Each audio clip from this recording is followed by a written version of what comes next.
Welcome to the Sankofa Freedom Management Team and the Anna Julia Cooper Education Center for Human Excellence in Research Communiversity presented this September the 12th. It was once said, "How shall we sing our song in a strange land?" This is Dr. Babu Mukasa Africa Mayat. Let us join together in wisdom, culture, and leadership. Our presenter for today is Dr. Valethia Watkins, Director of the Women's Studies Graduate Certificate Program and Associate Professor of Africana Studies in the Department of Afro-American Studies at Howard University. Thank you all for joining us as we gather in the spirit of our ancestors. Ashe. I am honored to perform this libations at the request of Mama Dana King, and permission has been granted in advance by our elder and teacher, Dr. Mama Aisha Imani. And now we will begin the libations. We first pour libations to the gift of life, love, and learning, and we say Ashe. We pour libations to our African ancestors who marched out of Africa and populated the entire world and gave the gift of humanity. Ashe. We pour libations to those mighty African ancestors who birthed civilization, high culture, the arts, and the sciences. Ashe.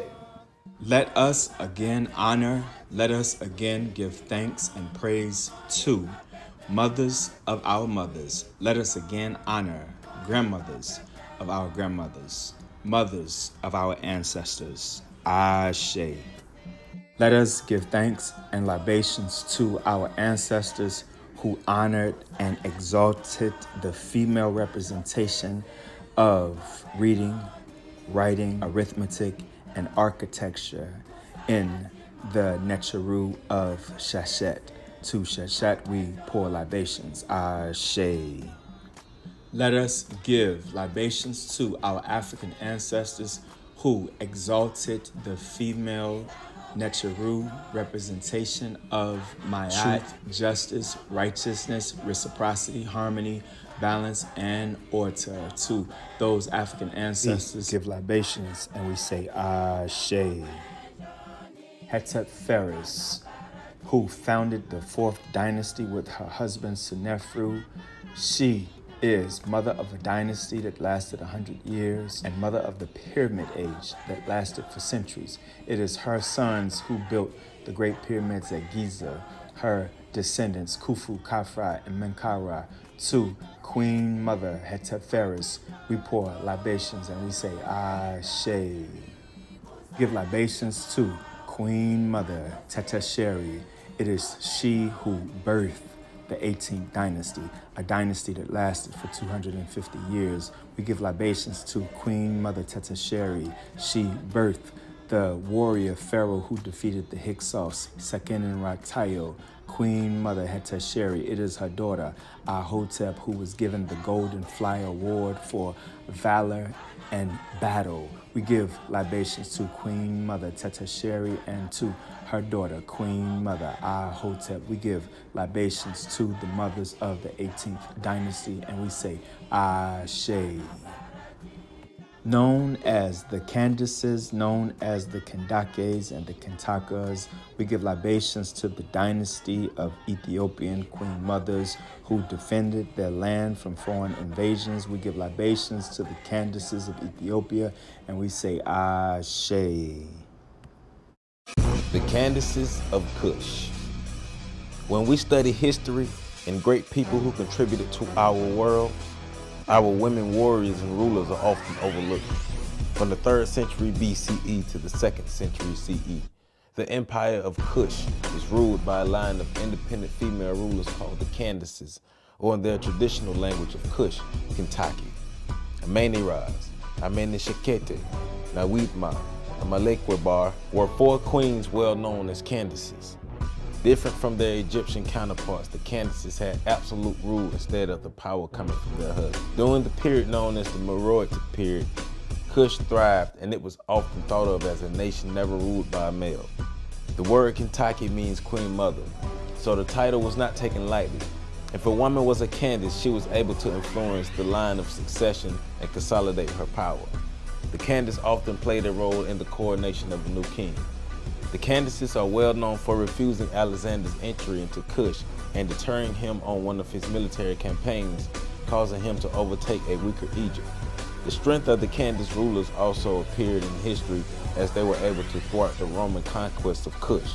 Using brilliant battle tactics, Ameiniras attacked Petronas during Rome's punitive invasions of Napata. They waited until most of his troops were gone off to battle, then Ameiniras attacked the army. When Petronius returned, he found his mighty army in a standoff with a nation they considered weaker. The standoff lasted until Augustus Caesar and the Ameiniras were able to settle on signing a peace treaty.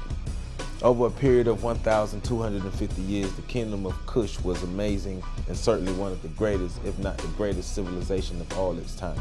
The title of Candace lasted for 500 years, allowing Kush to become the great civilization it was under female rule. The Candaces set a standard for excellence and stability. A female-dominated society with a female warrior class is not talked about much in the pages of history, especially a purely African civilization. The Candaces were brave, brilliant, and influential.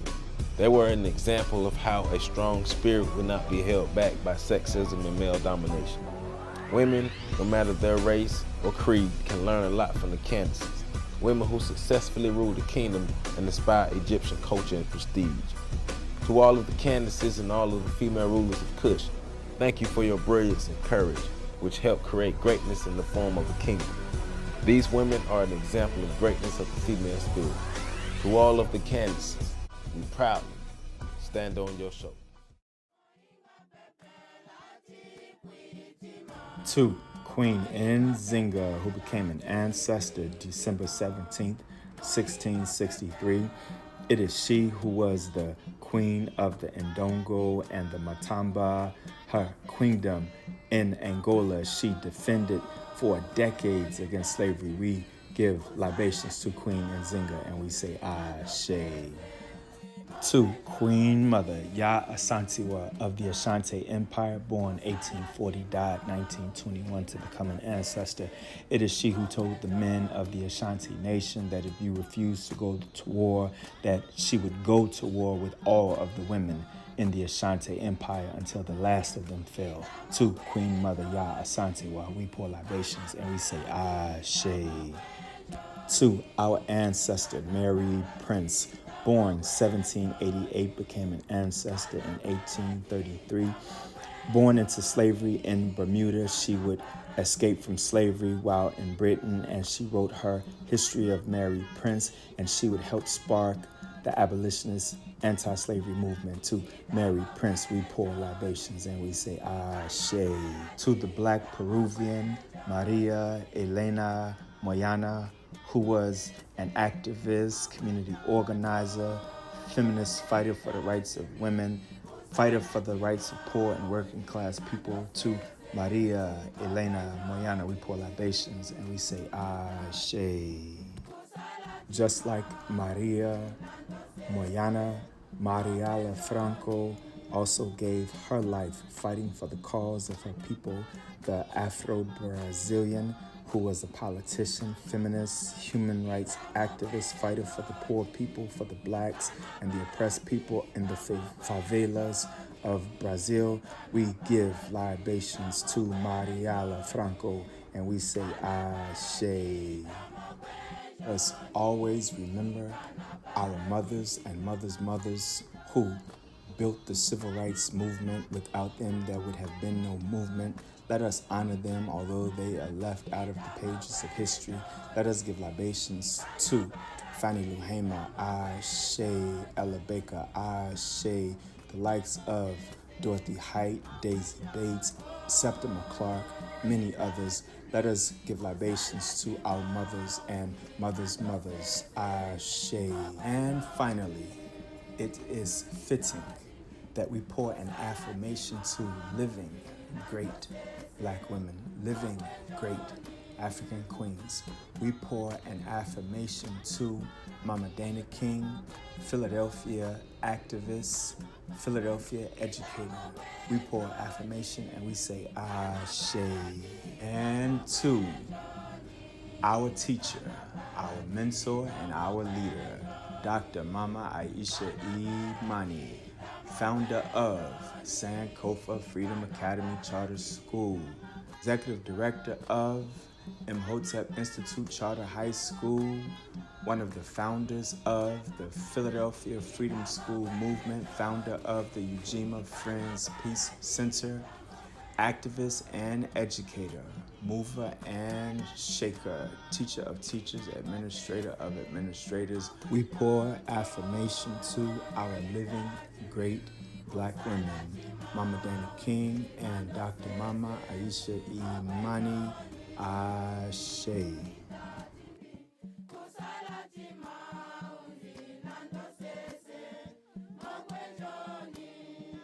We ask that this libation is accepted with all good intention. We ask that it is not offensive. We ask that this libation is understood as a cultural and educational practice of African-centered schools and of African people. And we say, Ashe, we ask that you walk in the footsteps of our ancestors so that the unborn will walk in your footsteps. Ashe, Ashe, Ashe.